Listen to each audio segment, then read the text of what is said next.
Okay, slight mishap, don't know whose.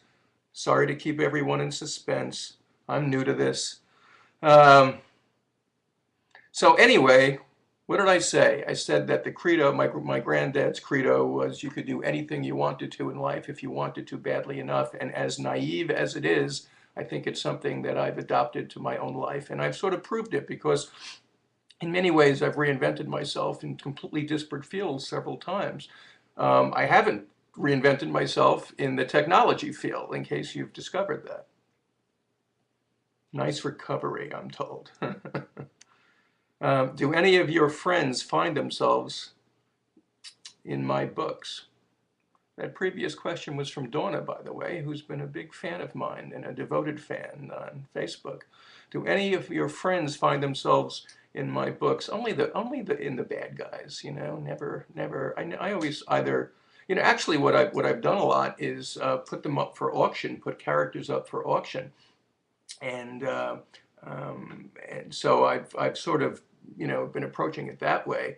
And I tell people, look, I'm certainly willing to do it, but I can't guarantee you're not going to be killed off in 2 pages or end up a child molester or something. So, but my friends, intuitively, I think people end up in my books. My wife is a longtime yoga instructor. I think that's something that's found a way in. You don't try to model people off of the people you know, but occasionally you sort of intuitively use them who you think are interesting characters, and because what does a writer do? But they have to look at the universe of what they know to draw inspiration. And when you do a book a year, you're just constantly having to find new sources. So probably in some way they have. Hello from Pensacola, Florida. Well, someone says 15 seconds. I was glued to that couch for 3 hours. Does that mean you finished it in 3 hours? That's can't even read who exactly that is. What's my opinion of ebooks, says Kathleen, or asks Kathleen. It's sort of irrelevant what my opinion of ebooks is because they represent more than half of every writer's sales today. I mean, they're not only here, they're in control. Your first week downloads is the most important statistic a writer can have today. So, anyone who's not making their peace with ebooks is not going to be much of a read writer today. It's obviously changed the fabric of our industry in so many different ways. The most important way to me, and I won't even discuss the economics, is that it's incredibly hard to market online. It's publishers to a large degree, I think, learned how to put inventory into stores. And so when you'd walk into a store or up to a front table or see a waterfall and you saw this cascade of books, you knew that this was an important book and an author that they were looking to promote. Well, it's a lot more difficult to do it online where there is no front table. So I think it sort of changed the way that that publishers can advance authors today. It's very, very difficult now. And I think ultimately the brands are winning out on in all aspects of online commerce, and publishing is no business. And I'm not sure whether I fully crossed over into being a brand or not, but I think the people who have established themselves have a huge leg up in today's world online, even more than they did under the sort of previous rules.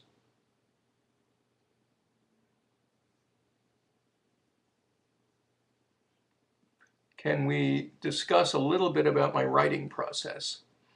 I don't know that how different it can be than any writer's process, other than I outline pretty vigorously in advance and have tried to push that on people, especially beginning writers or aspiring writers, because if you're going to write this kind of book, which is so plot intensive, it's a good thing to get your arms around it. In my case, I learned it from Jim, and it's something that I've taken as beneficial. So I will do that before the book begins. It's the hardest thing to me. The other thing is I really want my publisher to be a partner in my books. I don't want them to sort of be part of the process of discovery with me. They're putting up a decent amount of money, and I want them to understand where this book is going and whether it sort of fits their strategic ends too. So what I've done now, more than what I used to do, is I probably outline half the book out, to the point where I play chess with myself. I stay 10 chapters ahead of myself, and I think the process downstream. And then when I gradually get closer and closer to that, I try to stay 10 or 15 chapters ahead. And it always sort of allows me to wake up in the morning and know what I'm writing, which is a pivotal thing, as opposed to staring at a blank screen, which I just did here, and it's terrifying. But I am a morning guy. I usually try to get my work done between 8:30 and 1:30. I do go online a lot and putz around. I sort of happily take calls because it's the only time that I sort of get to, spend the whole day by myself. And for someone who used to be grumpy and a little angular and not so easy to get to know, I'm probably now the softest, most open individual of anyone that my friends know. They can't believe the change. They think it's my wife's impact over all these years, but in fact, it's not. It's just simply spending all this time by myself enough that I've decided that I want to reach out to whoever I can during the day. And then by 1 o'clock or 1:30, if I've written my chapter, which is what I try to do every day, because as most readers know, I write 3 to 5 page chapters. I make myself a little lunch and go in the other room and stare at the ceiling as much as I can in the afternoon to figure out what I'm going to do tomorrow. I also do the cooking in the house, so that gets me out every day. I go to, this time of year, to farmers markets and try to sort of see what's around. And we just finished dinner here and cook whatever whatever it looks like is fresh and comes to mind to do. Let's see. Do I have a favorite library story?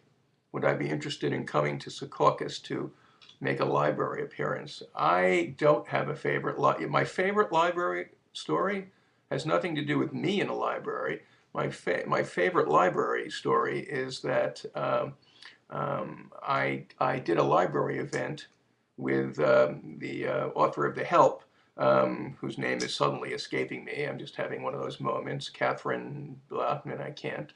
And she told a fantastic library story about her old librarian who was actually this wicked sort of censoring woman who everything that they wanted to read, it had to be Charlotte Bronte. It sounded like something that took place in the 19th century.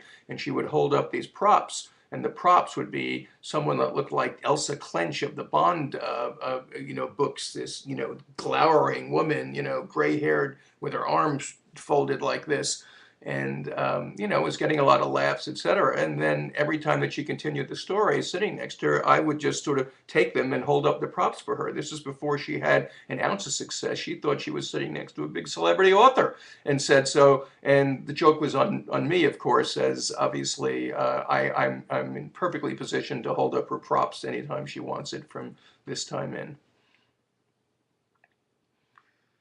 What book am I most proud of? Allison Collins. Okay.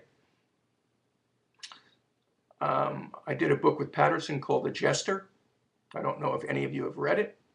It did worse than any other book that we did together. But it was a brilliant fairy tale that was well researched, that took place in the 11th century. And a lot of people write in. I get calls, emails all the time that it's their favorite book. It's been on a lot of summer reading lists for schools. It's a charming, thrilling sort of fairy tale, and it recreated another world, and I think recreated it well. And I think that's right up there. I like, of my own books, Eyes Wide Open was last year's book, was a story of my family to a large degree, and a tragedy that took place in my family.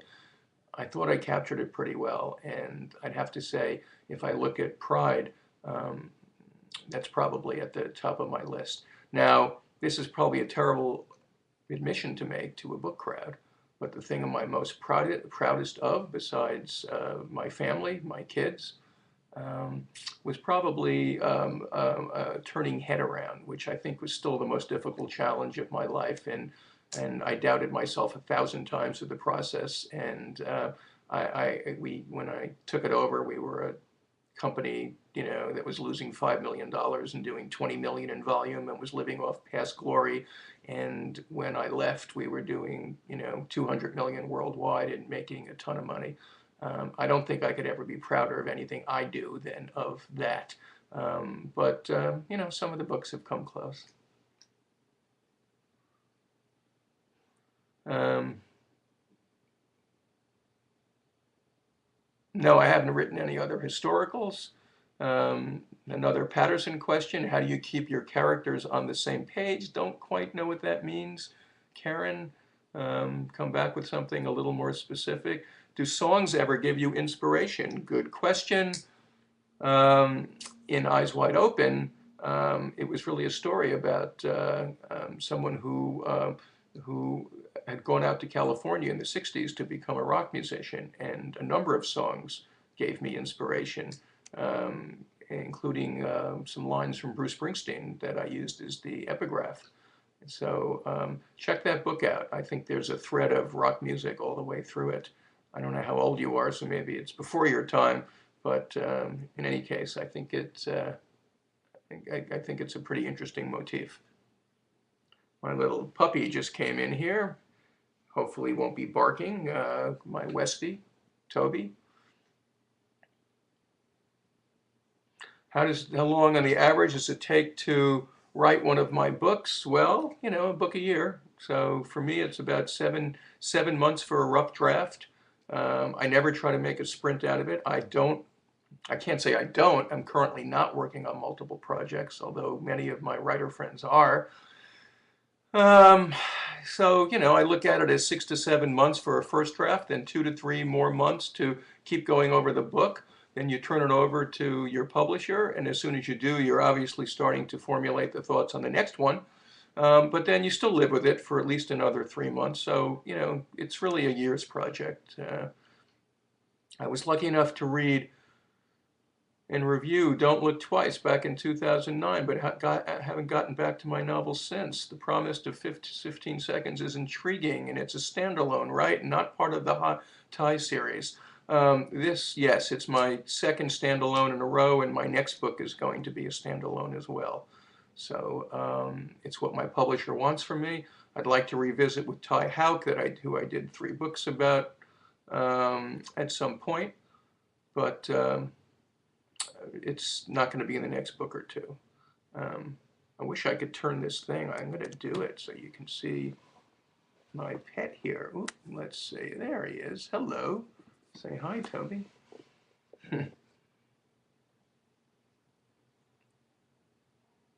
Okay, so someone said, let's see the dog. You got him. Would I ever consider an author cruise? I did consider one. Otto Penzler, I don't know if anyone knows his name, invited me on one and about 20 other people, and then it was canceled before it began. So I'm not the biggest cruise dude, but we go on one every couple of years with the family, and you know what? We sort of enjoy it. It's once you stop being cranky and get on them, they're great, and you get a lot of reading done, and you don't have to pack or unpack.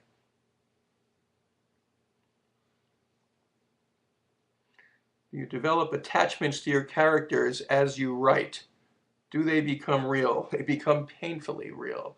I usually shed a lot of tears, not only at characters, but as when a plot is resolved, and usually through a character. I have a hard time letting them go because they're not just your closest friends for a year. They're part of your own humanity. So, and it's not just the main characters. A lot of people have said that one of the things that's a good signature of my books is my secondary characters are fleshed out so well. And I think it's really a mark of technique and style if you can create a character that someone identifies with, even if you're only going to use them for one chapter. As a matter of fact, when I occasionally teach things on the thriller, one of the exercises I give people is kill someone off in one chapter who we've just met and make me care. And it's the caring part that's so difficult, and it's a good exercise to do if you're trying to write because you can do it. You can make someone care in one page. So there's a lot of people that I miss when I close a book. And for me, a lot of people who steal the show who might not even be that for you as a reader, but are for me. Let's see. I already said that I do work from an outline. I do outline very thoroughly. But I certainly wake up on mornings and say, sorry, dude, but you're being killed off today, even though I said it wasn't going to be for 20 more chapters, or I put people into bed a little earlier than planned or later. So you always want to deviate for what feels right. But I like having a roadmap. I like being in control of the book. I've said for years that I'm the one who has kids in college, not the book. So I want to be in control. But I do want at least, a third of myself to be open to whatever hits me that morning is the right thing to do. And that sort of ineffable, thing probably goes under inspiration, or that sort of comes to the technique of how you write. You don't want to be so blind that you follow an outline all the time. Got a lot of Toby comments. Maybe we'll have to bring him back. I have another one here that's even more adorable. I'm babysitting my sister's dog, who we adore. Remy is a little toy poodle about 8 inches long. Do I often think about my characters long after I finished a book? Well, I've always had a crush on Karen Friedman from The Dark Tide. I modeled her, just for the record, after the gal on Friday Night Lights, another name that suddenly escaped, Connie Britton, who I guess I had a crush on. So I have a crush on this character, and I've always done it. And I loved her Southern accent. I just loved the way she was. I loved her wit. I loved her courage. And probably parts of her filter into other characters. I think that's an inevitable tick that we have as authors. Finished 15 seconds on Sunday. It was awesome. When can we expect your next book? You probably have 51 and a half weeks to wait for it, I'm afraid, Linda. But I'm glad you finished it so quickly. I do try to write books that people read quickly, and I know it's a professional hazard that means we have that much time to wait, to wait for another one. The good news is, since you like 15 seconds so much, and I have to say that, even more than the reviews, I love going on Amazon or Goodreads and seeing the reader comments, which all seem to be pretty much 4 to 5 star. The publisher said to me for the next one, we love this book, and all we want you to do is create the same kind of book, but just make it a woman, make it about a woman. So basically, it's another story of someone who's put in danger from the opening pages, I won't go into really what the storyline is, but it's a great setup of a woman who ends up in a hotel room that she just shouldn't have, and some bad things happen to her for that decision. But she ends up, in a heroic position, as most of my gals do. What do I like to do when I'm not writing? I like to cook. I like to play tennis. I watch sports. I am not every writer reads, and I always try to have a book going. But more than that, it's a lot easier for me to read. I'll plow through 3 books a week when I'm not working. When I'm working, it's a little more of a laborious process for me. So when I'm not working, I watch a lot of sports, or I'll watch the dippiest TV possible, and sometimes some good TV. I'm currently just enthralled with Newsroom. Now, that phone wasn't supposed to be in here, but my wife came back when I went down. I was looking for Remy, and so I'm sorry it rang. I love the Newsroom. I think it's transcendent TV. I think I compared it to like a Beethoven symphony online, that it's just like the coda of a great symphony to me. I loved Homeland, which I thought maybe was the best TV that I've ever seen. I'm not a Mad Men fan. I don't really understand the moral center of the series. I haven't watched that much, but I'll watch Seinfeld and you know, the dippiest TV I can. Everyone Loves Raymond. I think we've probably fallen asleep to Everyone Loves Raymond more than any other show or form of entertainment. Not good. Somebody's here. Hang on a second. Linny, can you close this, please? Sorry for that delay. Lovely dogs, but they bark like crazy. Do I play chess? I did as a kid, but I don't play chess now. But one of my characters with Patterson was a famous chess guy. How has marketing books changed since you first started? Infinitesimally. It's hard to sort of say it in 5 minutes how it has changed. When I first came in, and I didn't come in like everybody because I came in having worked with Patterson. And I sort of came in at having plateaued a few 100,000 readers for myself when I first showed up on the scene. And most authors are printing print runs of 5,000 and 10,000. I was extremely lucky.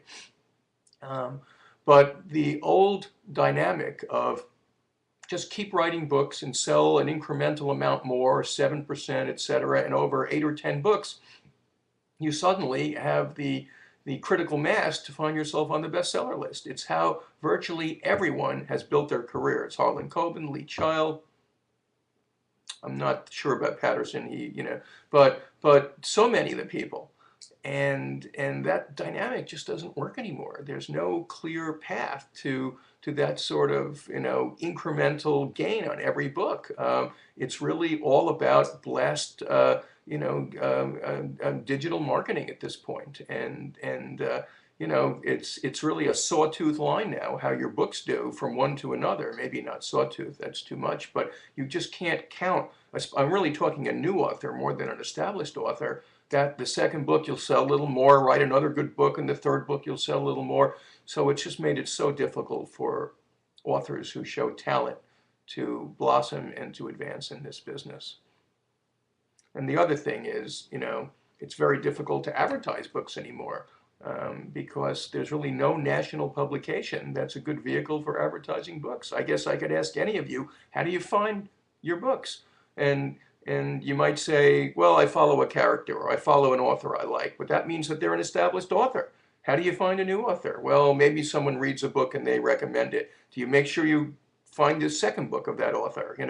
Very, very difficult to do it at this point. But very little of it seems to be about reviews, and very little of it seems to be about advertising at this stage. How does being a novelist, here I'm going to take this one, when you from Mike Maley, because he's a guy. When you first started writing, did you write because you had to or because you were hoping it would be a profitable venture? Well, you didn't hear me at the beginning. So Mike, I'm not even going to go into it unless you just came on in the middle. And has it changed over the years? It is profitable for me. I was very lucky when I came in via Patterson. I ended up with a decent sized contract early on, and then it was extended by 6 books. So basically I had a 9-book deal with HarperCollins. So it's always been a successful thing for me, and I probably sell as well or better overseas than I do here. But I sort of accidentally became an author. I really intended to run clothing companies, which is what I did for the first 20 years. I find my books from Amazon. I received a Kindle for my birthday, so I download the free ones that interest me. Who is this? Janet? Content is not free. Good content is not free. I'm going to lecture you now. This is the greatest problem that ebooks present, is that ultimately anything online seems to drive the prices down, especially content, to the lowest point that they can survive. Good content is not for free. Whatever you do in life, I'm sure you don't offer it for free. So if you can find good books for free, then it's commendable. I know there are good books for $1.99 because every author, as a promotion now and then will drop the price on them. But if you have a commitment to authors, and here you are on this site, so I know you do, you shouldn't be trolling around the free pile. Sorry, probably lost you as a reader. How does it feel to see your face on the back of a book or advertised all over? Did anyone see the New York Times book review this weekend? Are there any New York Times readers? Because I had a pretty impressive two-page spread. And if there was ever an ego boost for an author, that was one. Whoops, this just happened again. I think I resolved it this time. That was one. It's cool, but I'm really not that into it. As a matter of fact, I kept one copy of the New York Times. If it happens to get yellow, I won't have another of the book review, and it's a huge two-page spread. So I usually just sort of toss any ads into a folder, and I think my wife, if she was here, would verify that I don't think I've opened that folder, even though it's pretty thick now, in years. I don't know. I'm not really into that. I've done a lot of interviews and over my both careers that I've had, and I'm really done into it for that much. So I didn't mind it when my photo was this small when I was on Patterson's books, and it sort of makes me, I don't know, slightly embarrassed when they're this big on my own or on full page ads. Do publishers, you said earlier your publisher wanted you to have a female protagonist. Do publishers really have that much control over your creative process? That is a very good question, Golden Mane. Many people would say no. I say yes. They have a lot of control over many things. I've hardly been able to title any of my books because my publishers have control, and not only the U.S. publisher, but my British publisher, because I'm co-published in England. And getting the two of them to agree on a title has been a real dramatic joust in themselves. But I like my publishers. My publishers have to vet my books. I mean, they're paying me a decent amount, and they're not going to vet my books if they don't like it. I'd like to write a World War II historical on my next book. I have, I think, a brilliant idea that involves Jews trying to buy other Jews, sort of like Schindler's List a little bit, but it's not quite, but conceptually. And I get these sort of nice smiles, glassy, sounds great, brilliant idea, but can you just handle it the way we want? Because they have us pegged into... Sorry about that. I'd like to blame it on my wife, who brought this phone back into this room. So the answer is yes, they do have control, and they should, because there are business partners, and I don't know, maybe James Patterson at this point. Well, the truth is James Patterson was doing these outlines, I'm sure, when they're paying someone millions and millions of dollars. They don't want to just vet an idea that someone gives them over on a back of a napkin. They want to know that they've got an idea that will come to fruition. So, yes, they do. Now, the Merrill, I bet. Reckless is a great book that may have come out of an unfortunate time. Do you think this book will have a second life? Please tell us about Reckless. Well, I don't know if it'll have a second life, but it's out there in a lot of stores in paperback, so it is a good read, and maybe there's one to buy. Reckless was a story that actually started out as a bit of an anthem to a murder that took place and became famous up here in Connecticut. I live in Purchase, New York, but in rural Connecticut, where the Pettit family lost a wife and two daughters, brutally murdered, and a lot of you might have seen it in the news. And it really turned out to be a book that moved into a conspiracy behind why the financial meltdown took place. It was the last of the Ty Houck books I've written. It's a good, solid read. You don't need an MBA to enjoy it. I'm not one that likes to dispense too much information. I try to give it in paragraphs and not even in pages. But I think it's a very, I don't want to be sexist, but a very female-friendly, financial novel, even though my wife handles the finances here. So, it's certainly on my favorite book list.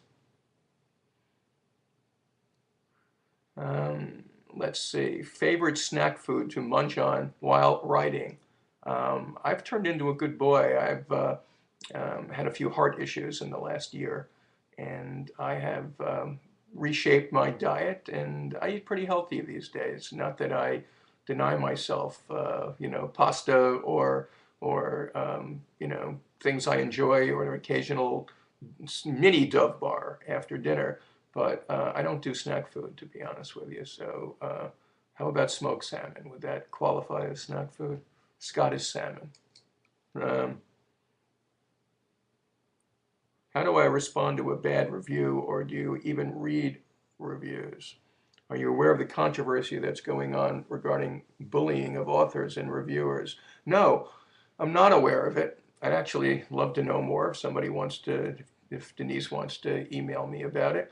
And do I read reviews? I certainly read print reviews. I guess I check my Amazon reviews probably once every couple of weeks. And to me, I actually care more about not so much the Amazon reviews, because you can but I just care about the legitimate fan reviews. There's a lot of people who are exercising their anger and frustrations on Amazon. And I got a 1-star review on this book, and it said something like, "I see he worked with James Patterson, and I guess I have to give him 1 star. I haven't even read the book."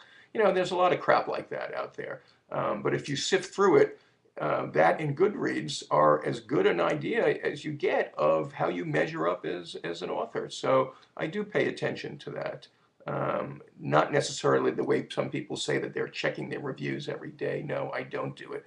But I like to keep abreast of it, yes. And do they bum me out?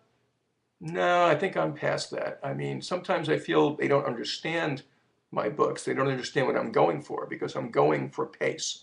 I'm going for readability. I'm going that you are immersed in a book and that you don't want to put it down.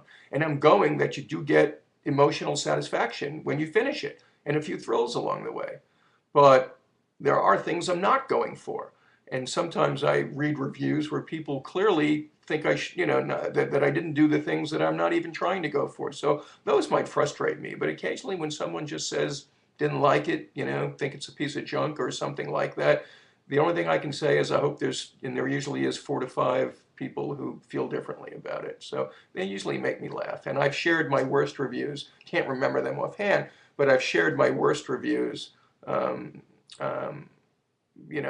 at places like Thriller Fest, when they sort of ask for them, just as a jab against the authors there. The best one ever was someone who said something like that: "If I could unread it, I would."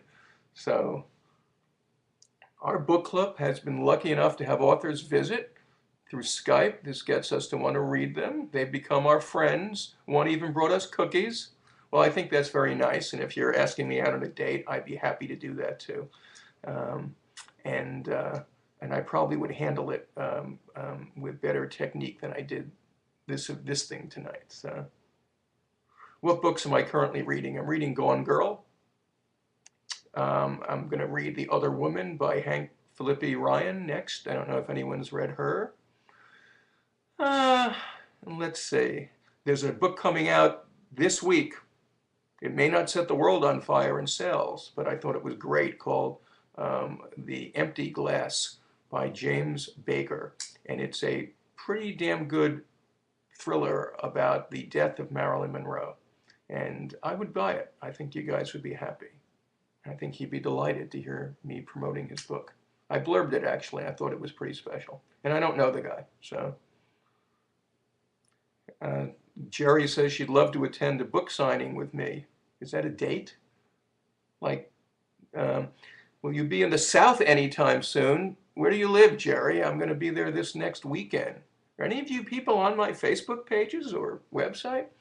I am going to be in Jacksonville, Florida, outside of it, at a great little bookstore at the beach on Friday. And then I'm going to be in Atlanta for 2 events on Saturday and Sunday. And they're up on my website. I won't go into it. So I'll be in the South pretty soon. Have I ever come to Virginia Beach, Brenda? I haven't. I was once asked there to speak at the Jewish Center, and it just took so long to actually get there. It was like 2 days by the time I got in and out that I I bagged it, I canceled it, so I'm sorry. What was the most challenging part of writing 15 seconds? The most challenging part of writing 15 seconds was um, coming up with the reason that my character flees the scene of an accident, of a murder, which, as it went towards motivation, was, to me, the most difficult part of the book, because that means everything. So I think just sort of coming up with that. It also has a very violent, violent's the wrong word. He's a bad guy who has worked out his frustrations in life in violence.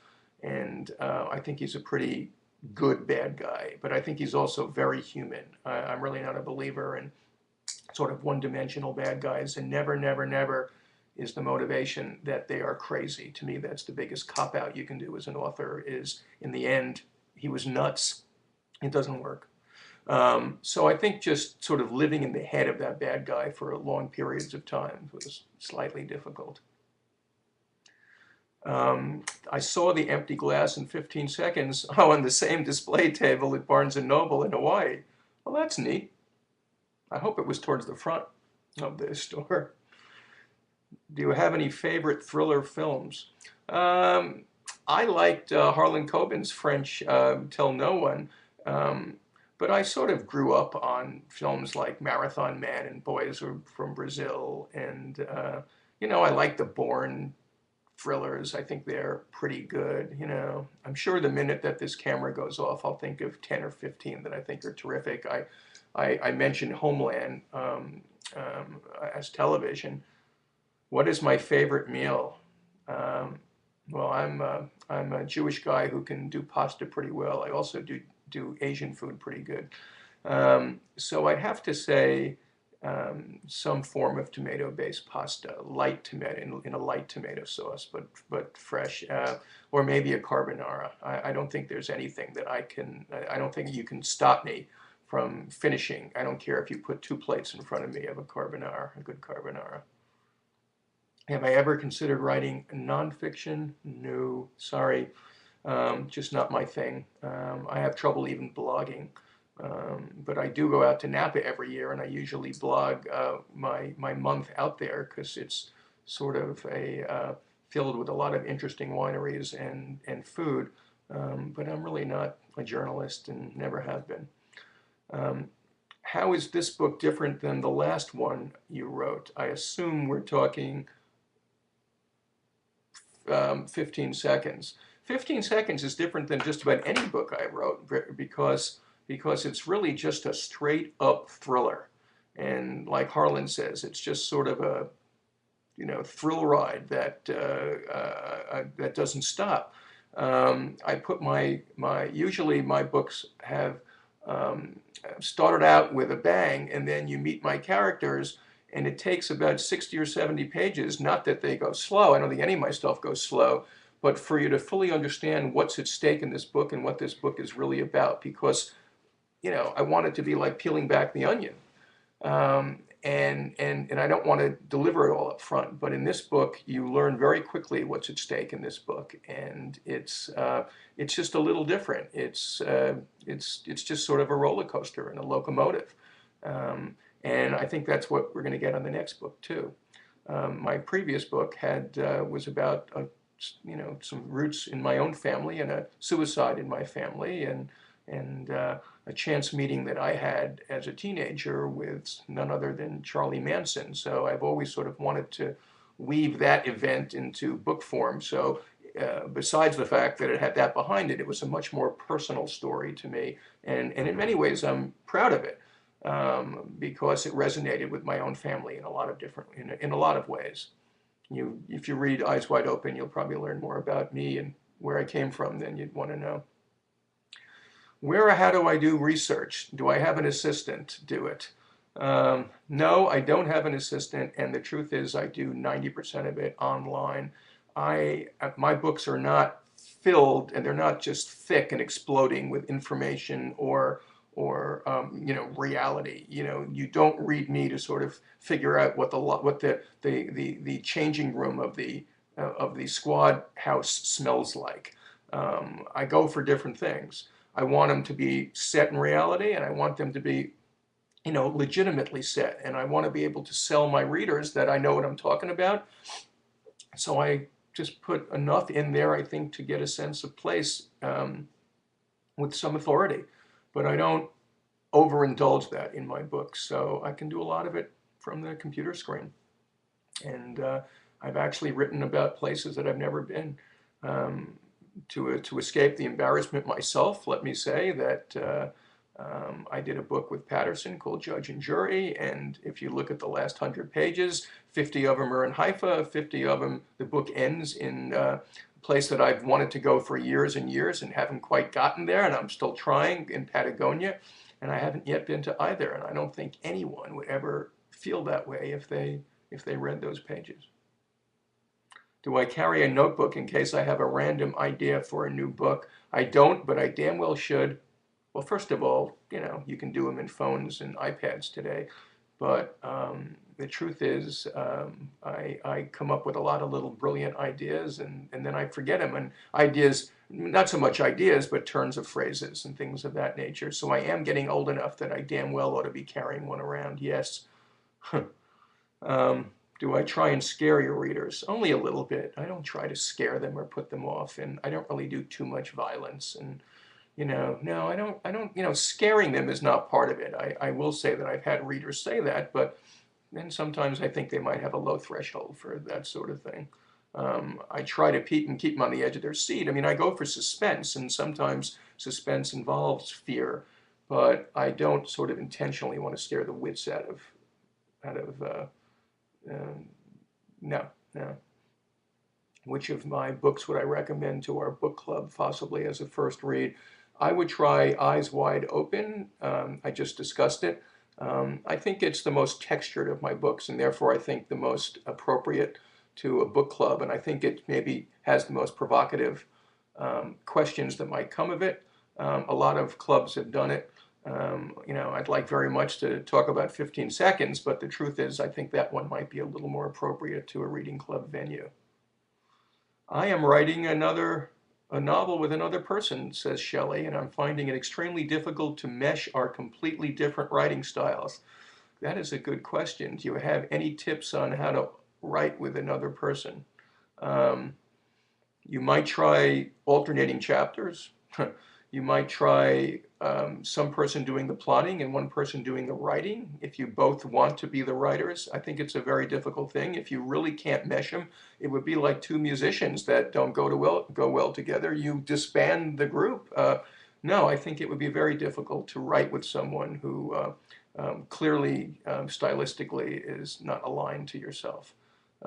You could have one person do the first draft and one person go over and do subsequent drafts. But if you're really into this alternation thing, and I certainly wouldn't be doing every chapter, I certainly wouldn't be sitting there deciding every sentence what's going to write. You'd have to sort of divide that labor up in a way that you could most harmoniously. But why would you choose someone who your writing style isn't in good partnership with? Favorite color? I am green. I'm a green guy. Who would you want to play a movie if it was made about my life? Well, a while back I would have said Christopher Reeves for obvious reasons. James Spader. I don't know. Have you ever thought about having a co-author on one of my books like James Patterson did for you? Yeah, I mean, not really. I'm just, maybe Jim was more evolved than me, and he gave me an awful lot of latitude on the books. And right now, I don't know if there's enough demand for my books to be getting multiple projects out on a consistent basis. But I'm sure at some point before I call it quits, I'll do it. And hopefully my wife's personality would have rubbed off enough on me by that point that I'll be a good manager with him. Let's see. I love how these questions come in. I don't know how many people are out there, but you never have to pause too long. I did describe what my working day was like. I write above the kitchen.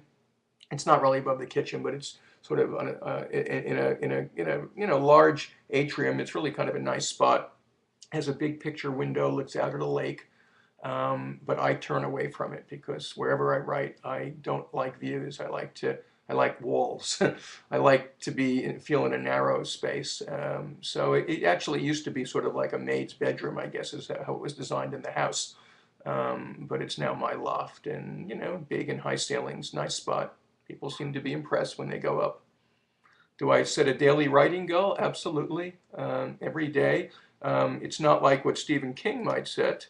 I try to get a chapter done every day. I've mentioned this before because my chapters are 3 to 5 pages and I've outlined heavily in advance. So I sort of have a rough idea what I have to get done in the course of the day. So I try to write a chapter. I rarely write two. The only way I'll write two is if I think I have a 2-page chapter coming up that I will do. Well, that's not true. I'll write two at the end of the book. Like right now, I'm in the last 30 pages of my next book, and I wrote two today. But I don't try to I see these writers who go, "Oh, I wrote 5,000 words today. Yippee!" To me, because I have the luxury of doing it as its own profession, to me, it's a marathon, not a sprint, and I don't try to make it a sprint. But everyone's got their own style, and um, I guess everyone works in their own ways. Have I ever totally decided to scrap a work in process because it wasn't going in the direction that I wanted it to? The answer is no. And the reason is that I outline heavily, so I have a strong sense of where I'm ending up or where I'm mostly ending up. So no. But I have borrowed against work that I've written that has never made the cut. And I am a believer. I don't throw stuff away because there's always something about whatever I do that I think is worth keeping around. So I do borrow from my own unpublished books, but I guess I'm entitled to. I have the copyright. So it says we are about to announce the winners, 10 lucky winners. Well, and we'll snag a copy of 15 Seconds. I hope there's more than 10 people out there. I guess I'm reading the winners, and the winners are, drum roll, the winners need glasses. Carol Harlow, Golden Maine, 1. 4D563, Janet Barnes, Allison Collins, Maureen Emmons, from left to right, that's cute, I like how that's done, Olivia, 17, Marcia Webb, Mike Maley. If you're one of these lucky winners, please email the live chat. I think maybe, I don't know if you need me to read that, with your mailing address to claim your prize. Well, look, it's been a pleasure. Thank you for having me. Thank you for putting up with some of my amateurishness in terms of the technology. It's actually been a lot of fun, and hope to see you guys online on Facebook or Twitter. Thanks.